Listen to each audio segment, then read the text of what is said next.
All right, so chapter 15 covers glycolysis, and you'll notice that chapter 15 in your book is a pretty large chapter, so we've broken it down into 3 lectures. This first lecture, we're going to give you an overview of glycolysis, go over its location in the cell, the function, go through the steps of glycolysis and the final products. And then in the second and third lectures, we're going to dive in deep and cover the regulation of glycolysis, and then talk about how that regulation changes during certain scenarios, such as fasting and exercise. So first, back to this central diagram we've been going through throughout Unit 3. Glycolysis, it's a metabolic pathway that occurs in all tissues of the body and is essential for life because you need to break down glucose to create ATP for energy to power cellular function. And what it really involves is, as we've discussed, is converting glucose into pyruvate. So it's the steps of getting glucose to pyruvate. And then where pyruvate goes, it can either go towards forming acetyl-CoA and then entering the citric acid cycle, and that's aerobic respiration, or be converted to lactate, which is anaerobic respiration, where you just take the 2 ATP that were generated from glycolysis itself and then call it a day.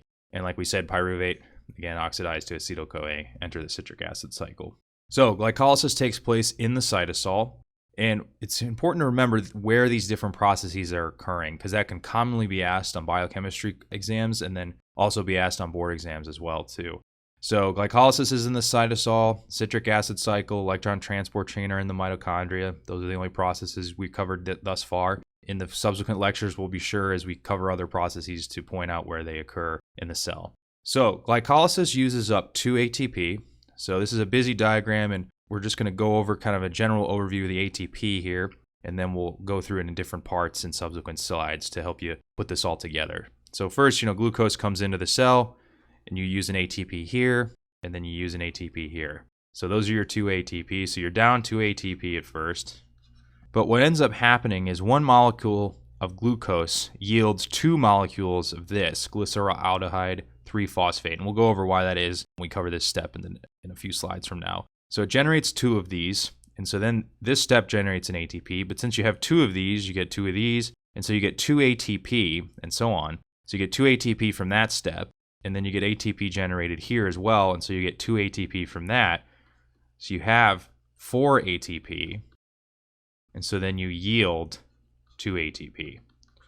So glycolysis itself yields 2 ATP, and it's via what's called substrate level phosphorylation. Now, traditionally, you think of synthesizing ATP where you have inorganic phosphate plus ADP, and that gives you ATP. Substrate level phosphorylation doesn't involve inorganic phosphate.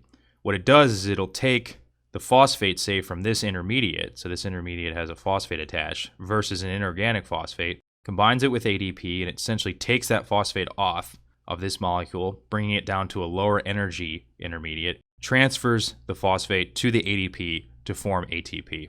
And so that occurs here and at this step here. And again, that generates 2 ATPs at each step, giving you 4 minus the 2, so you net 2 ATP. Some tissues that require insulin for glucose uptake. So this is important because this is where insulin regulation comes in play, and we'll talk about this in more detail in the next lecture. But at the muscle and then at white and brown adipose tissue, so you require insulin for glucose uptake. That's this GLUT4 transporter, as we talked about back in Unit 2. And that you need insulin signaling pathway to facilitate the uptake of glucose into the cell. Versus you have other tissues that do not require insulin. Big examples of that are liver, the brain, kidney, and then red blood cells. Hepatocytes, beta cells of the pancreas. Again, these are the cells that synthesize insulin, and they're more using this as sensing the levels of glucose, so they know how to regulate insulin production and insulin release. And epithelial cells, especially in the kidney, where there's a lot of high metabolic activity because of all the different transporters involved in the nephron.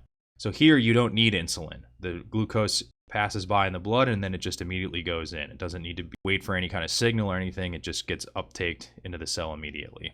And that's important in the hepatocytes, where a lot of metabolism goes on. It's also important in the brain because the brain solely is powered by glucose in most metabolic states, with the exception of severe prolonged fasting, as we've mentioned. And so that's important there as well. So this is just, again, a big overview diagram in your book. Covers all the steps of glycolysis, all the way from getting glucose into the cell, all the way down here where you form pyruvate. Again, pyruvate, you can net your 2 ATP, and then just convert it to lactate, which is a waste product, and that's, again, anaerobic respiration. Or you can go the aerobic route, where pyruvate travels into the mitochondria, converted to acetyl-CoA, and then it enters the citric acid cycle, and then gives that NADH and FADH2 for the electron transport chain to generate significantly more ATP. And over the subsequent slides, we'll go over each of these sections in detail. So we'll essentially break this figure down for you so you know all the key parts. So first part here, you just got to get glucose into the cell. So you got glucose traveling here in the bloodstream. It's taken up by one of these transporters, depending on what cell it is. Here we have a GLUT2, such as what's in hepatocytes, not regulated by insulin, so the glucose is just taken up right away.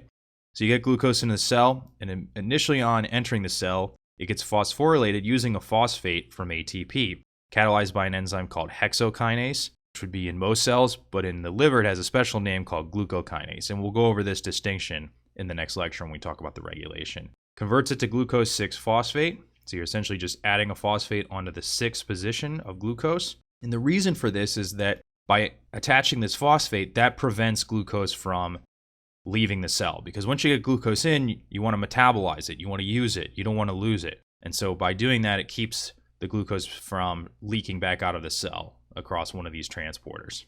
Now, glucose 6-phosphate is a very key intermediate because it's kind of a intersection of many different steps or many different processes of metabolism. So one thing that can happen is that it can be converted into glucose 1-phosphate, and this can be used to synthesize glycogen.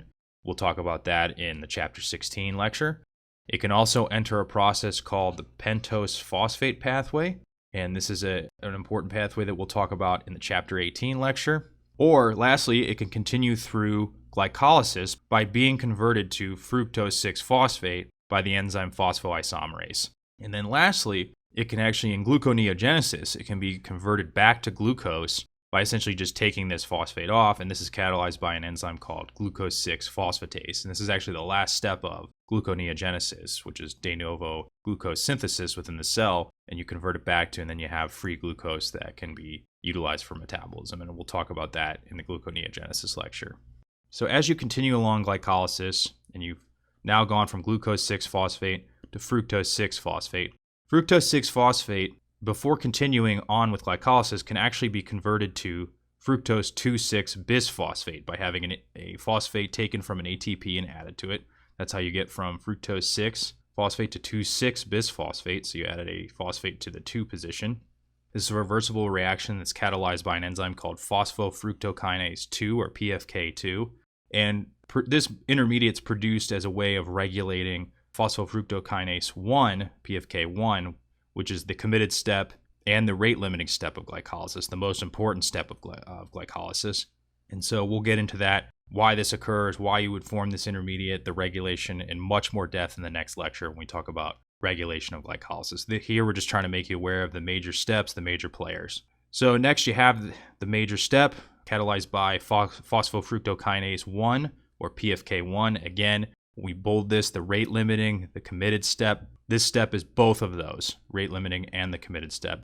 Again, you want to pay attention to that in biochemistry, and especially in these metabolic pathways. There's a lot of steps involved in a lot of these. You certainly do not need to know every step for even biochemistry exams, and especially your board exams. You really want to know these major steps, the rate limiting steps, the committed steps, and especially the regulation, which we'll go over in more detail in the next lecture.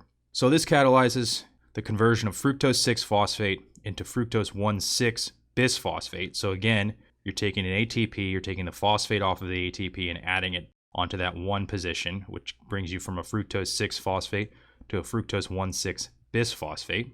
And what's really important is this is an irreversible step, which makes sense. It's the committed step. So you've committed to going and finishing out glycolysis. So it's irreversible. You can't go back. Versus the step preceding it, this step is reversible. So after you form fructose 1,6-bisphosphate, this is then cleaved by an enzyme called fructose 1,6-bisphosphate aldolase, and it's converted into 2 trioses. So remember, glucose is a hexose, which means 6 carbons. So this is a 6-carbon molecule here, and it's split into 2 3-carbon molecules. So this is a 3-carbon molecule. and this is a 3-carbon molecule. And these two molecules are dihydroxyacetone phosphate and glyceraldehyde 3-phosphate. Now, glycerol during gluconeogenesis can actually be converted to first this intermediate 3-glycerophosphate, which is then converted into dihydroxyacetone phosphate. Now, in glycolysis, when you split this into these two molecules, you essentially just split it down the middle. This dihydroxyacetone phosphate is actually rapidly converted to glyceraldehyde 3-phosphate. And that's how you end up with two of these. Because remember, that's important downstream when you have those two different steps that each produce an ATP via substrate level phosphorylation. That's how you get 2 ATP from each of those steps to give you that 4 total ATP. Now remember, because of these two investments of ATP here and here, you net 2 ATP. So bottom line is you split this 6-carbon molecule into 2 3-carbon molecules. This one and then is rapidly converted to this one, and that's what gives you 2 glyceraldehyde 3-phosphate. So downstream, again, this is converted to this, and you get 2 of this. So the rest of these are 2x, because both of these molecules of glyceraldehyde 3-phosphate are going to go through all of these subsequent reactions. So glyceraldehyde 3-phosphate is converted into 1,3-diphosphoglycerate, and that involves producing an NADH, and that's catalyzed by the enzyme glyceraldehyde 3-phosphate dehydrogenase. Then you get to this step, which is one of the really important steps because it involves producing ATP via substrate level phosphorylation. So what happens is that you have 3-phosphoglycerate kinase produces 2 ATP because, again, you have 2 of these, and then you're going to have 2 of these, and that's going to yield 2 ATP because you're going to go through this reaction twice. And what it does is it takes the phosphate from this one position and adds it on to ADP, giving you ATP. Because remember, substrate level phosphorylation doesn't involve using inorganic phosphate. It involves taking a phosphate from an intermediate, taking that intermediate from a high energy state to a low energy state by removing that phosphate and then adding it to an ADP. So you form 3-phosphoglycerate as a result of that reaction. And then 3-phosphoglycerate is converted to 2-phosphoglycerate by the enzyme phosphoglycerate mutase. So moving along here, after you've formed 2-phosphoglycerate, this gets converted into phosphoenol pyruvate, which is catalyzed by an enzyme called enolase. And then you come to this critical step here where you form pyruvate from phosphoenol pyruvate, which is catalyzed by the enzyme pyruvate kinase. And what's important here is this is an irreversible step. So you notice here we've marked these two-way arrows like this, meaning these are all reversible steps. But when we get to here, this is an irreversible step. And what pyruvate kinase does is it takes a phosphate group from phosphoenol pyruvate and adds it to ADP via substrate level phosphorylation, which then gives you an ATP here, and then also yielding pyruvate.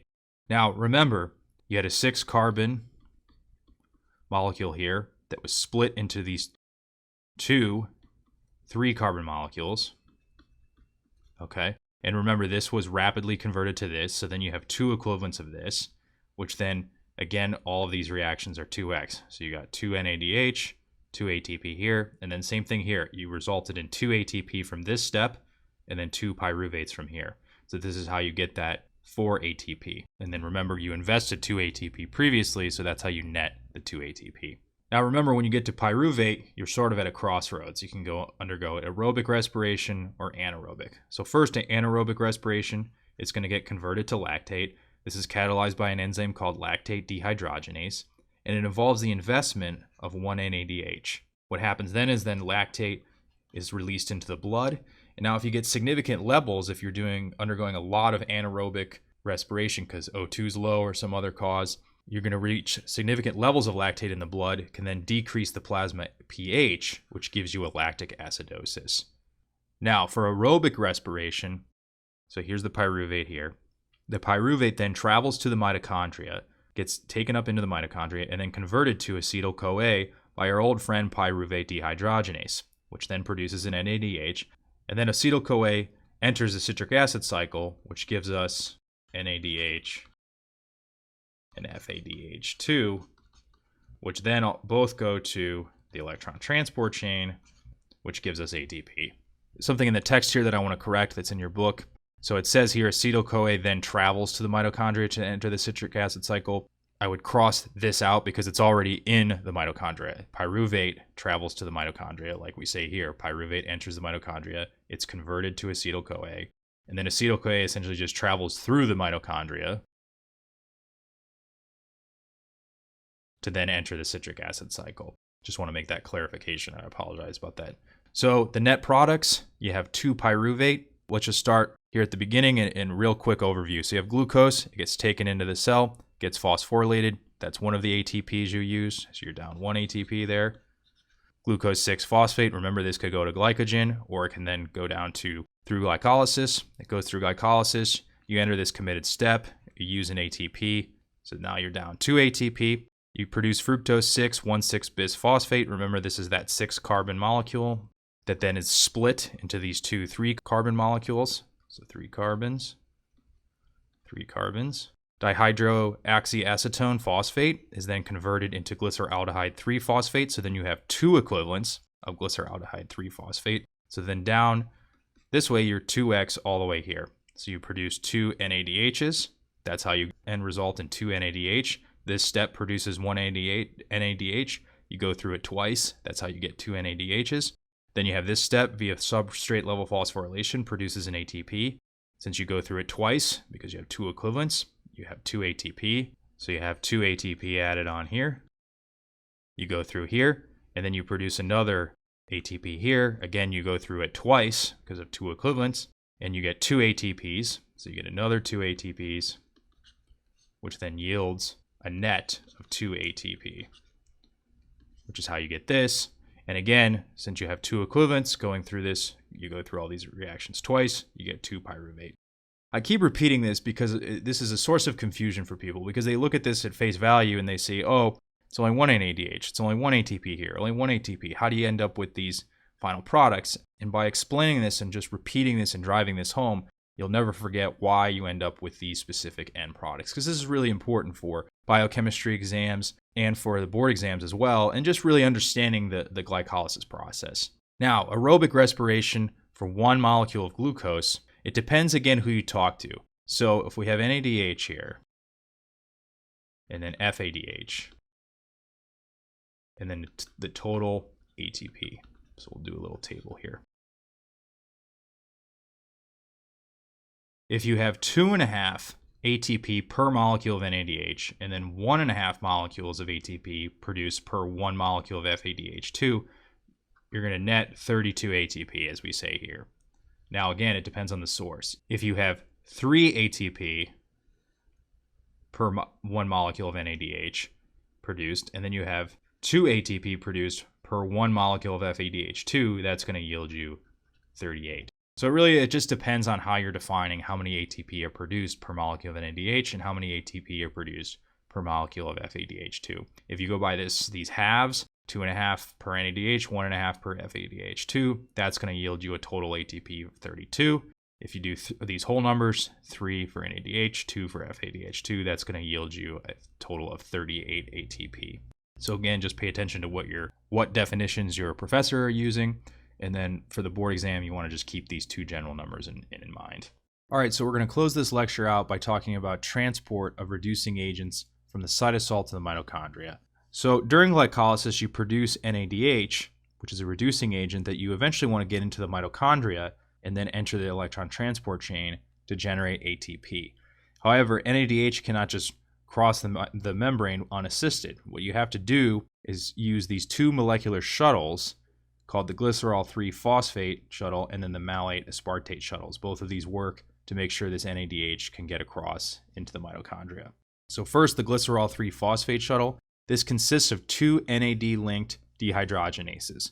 So you have glycerol 3-phosphate dehydrogenase, which is out in the cytosol. So this side of this line is the cytosol. This is meant to represent the inner membrane of the mitochondria. And then embedded in that membrane, you have the flavoprotein dehydrogenase enzyme. So glycerol 3-phosphate dehydrogenase, it takes dihydroxyacetone phosphate and converts it to glycerol 3-phosphate using the NADH from glycolysis. So that glycolysis generated this.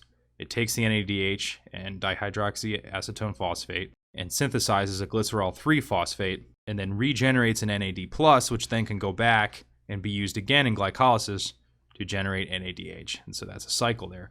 In the meantime, the other enzyme, flavoprotein dehydrogenase, takes glycerol 3-phosphate, converts it back to dihydroxyacetone phosphate, and in the process takes FAD within the mitochondria and generates an FADH2, which then can go to the electron transport chain to generate ATP. And so as you can see, this is a nice cyclical process where you take the NADH from glycolysis, in a sense, get it into the mitochondria, and then also in the process regenerate an NAD+ that can be used again to produce a new NADH from glycolysis. Next, you have the malate aspartate shuttle. This involves two enzymes that catalyze the same reaction in the mitochondria and the cytosol. So one isozyme for the cytosol and then one for the mitochondria. Those two enzymes are malate dehydrogenase and aspartate aminotransferase. So you have the NADH that was generated from glycolysis. You have oxaloacetate here in the cytosol, and then you have the cytosolic form of malate dehydrogenase. Oxaloacetate cannot cross the inner membrane of the mitochondria, so you have to convert it into malate, and in the process that conveniently regenerates an NAD+ that can then go back to glycolysis and be used again to regenerate an NADH. That malate is then able to transfer across the inner membrane of the mitochondria via the malate alpha-ketoglutarate carrier. Once in the mitochondria, malate is then converted back to oxaloacetate via the mitochondrial form of malate dehydrogenase. And then conveniently, that takes an NAD+ and forms an NADH, which can then go to the electron transport chain for ATP production. So you see where this NADH produced by glycolysis is regenerated here in the mitochondria by converting malate back to oxaloacetate. Then this oxaloacetate is converted into aspartate via aspartate aminotransferase, where it's essentially transferring an amino group from glutamate to oxaloacetate to generate aspartate. In the process, you convert glutamate into alpha-ketoglutarate. Aspartate then can be transferred back to the cytosol via the glutamate aspartate carrier. Then you take the alpha-ketoglutarate, which is generated by this reaction, and it can transfer back to the cytosol via the malate alpha-ketoglutarate carrier. So you can see where these carriers are named for molecules that they transfer. Once back in the cytosol, aspartate here is converted via aspartate aminotransferase back into oxaloacetate using that alpha-ketoglutarate, which came from the mitochondria. So it's pretty slick there. Alpha-ketoglutarate is then converted into glutamate, and then lastly, that glutamate can then go back into the mitochondria via the glutamate aspartate carrier, where it can then be used again for this conversion of oxaloacetate to aspartate. So again, you have glycolysis, which in addition to the ATP it generates NADH. Problem is NADH can't cross the membrane, so you need to convert oxaloacetate into malate, and then malate comes back and is converted back to oxaloacetate, which regenerates that NADH, which can then be used for the electron transport chain. So it's a recycling or cyclic process which enables us to get NADH from glycolysis into the mitochondria to be used for electron transport, and conveniently also regenerates NAD+, which can then go back and be used by glycolysis to regenerate NADH and continue the cycle forward. Alright, so that closes out our first lecture about glycolysis. Again, the end goal here was just to give you an overview of glycolysis, go through the different steps and the final products. In the next two lectures, we're going to really dive in deep and cover the regulation.